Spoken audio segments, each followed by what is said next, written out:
Welcome back, Helldivers! We have a bunch of new intel to share with you today on the Factory World, so not only just regarding the Cyborgs and a closer look at them and maybe some audio files, but also a closer look at the armor and the weapons that we've shown previously, because we have new things to show, and maybe, a couple other special things I'm going to throw into this video, so let's dive in. Okay, so first we're going to have to talk about the Siege Engine. Now, if you don't remember, that is a super heavy unit for the Automatons that's coming to the battlefield soon, and it's on par with the Factory Strider, if not larger, and it's going to be absolutely imposing to deal with. I can't wait to fight this thing, but fear not, we do know from the previous images that I showed that it's going to have two vent ports on the back that we could target with our, our anti-tank weaponry to take it out. But it probably will also have targetable appendages like the Factory Striders and other units for the Automatons. But we do have a closer look at what it's bringing to the battlefield capabilities-wise, so let's go take a look at that. Okay, so let's analyze this image here of the Siege Engine.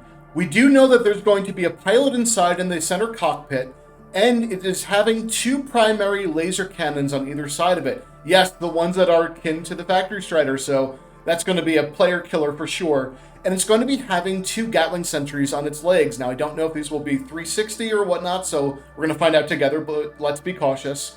And then at the very top, there are grenade ports. Yes, those three openings on either side, those are grenade launcher ports. And I don't know if you're familiar with the look of it from real world tanks or from Warhammer 40k.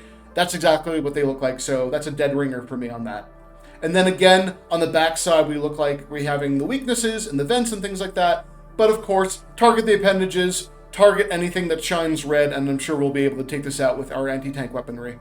So moving on to the Cyborgs, we do have a look at their ground units a little bit more clearly. We can see a lesser armored version and a more heavily armored version. This is going to be your run-of-the-mill chaff that's kind of coming at us, and I'm sure there's going to be a lot more of the heavily armored ones that we've seen in Helldivers 1 making a return to the game, but pretty cool. But we also, friends, have some voice lines from the Cyborgs that I'm going to show now.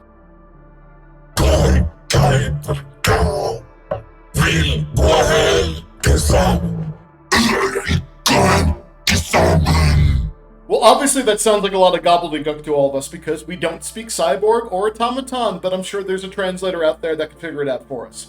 But we also have to take a look at some bot and Cyborg propaganda because they are glazing themselves and painting themselves as the heroes, as well as take a look at some of their other structures. So I'm going to show some images now.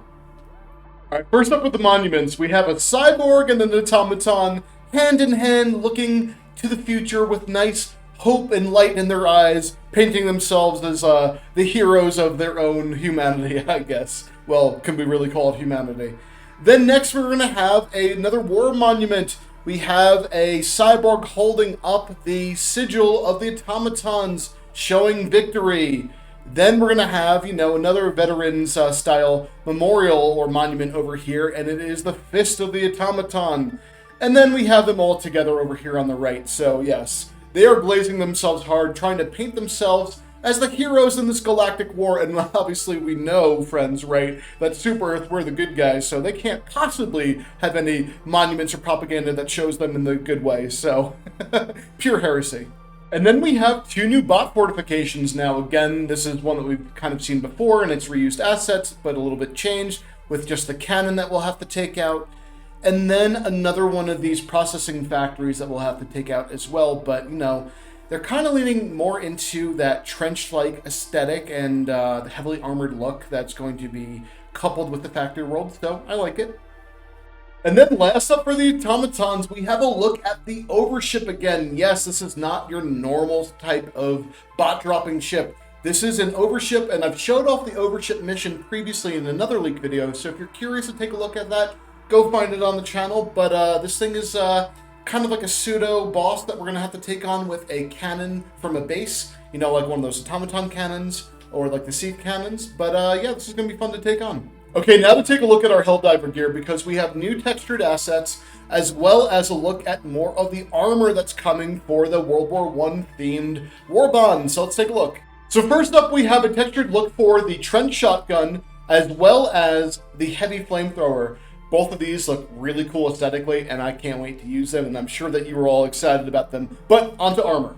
So first onto the trench fighter. Now we showed off the helmet before, but we can take a look at the shoulder armor as well as the chest piece, and this thing looks like it's going to be a ton of fun to use. Don't know if it's going to be light or medium armor, maybe medium I'm thinking, but, you know, keeping with that Trench Raider aesthetic. And then on to the Valkyrie armor, and now this one looks like a take on the tactical armor, but with a cool different helmet, and, you know, that skirted armor on the bottom that looks like it has, you know, chainmail on it, and that looks pretty sweet. I'm definitely going to rock this one out for sure. And then lastly, for the Helldiver gear, we have a closer look at the shield generator grenade. You know, it looks pretty cool, kind of looked like a landmine, but as you can see, it's circular, you throw it out, it deploys the shield, and you're protected for, I guess, a limited time, or how long the shield can last against enemy fire. And then to round things out, we do have a look at another cape that's coming potentially to the game. I don't know if it's going to be tied with this one, or if it is completely validated, but this looks pretty cool, and I think it definitely goes with the aesthetic. Alright, well, if you stayed around for this long, I guess you don't care about, you know, heavy spoilers, but their next part is very much a heavy spoiler, so be forewarned, it does affect the narrative of the game. I did show a bit of it previously, but we're going to show more of it, and with sound this time, so here's your warning. Okay, let's go. The first one up is going to be the Star of Peace animation, and if you don't remember, that is when we upgrade the Super Destroyer to the Star of Peace, and that is going to be a planetary killer. So let's go check out the animation. Freedom's greetings. I'm Coretta Kelly. Today, Super Earth High Command announced the ultimate objective of Operation Free Space: the construction of a powerful defensive weapon known as the Star of Peace.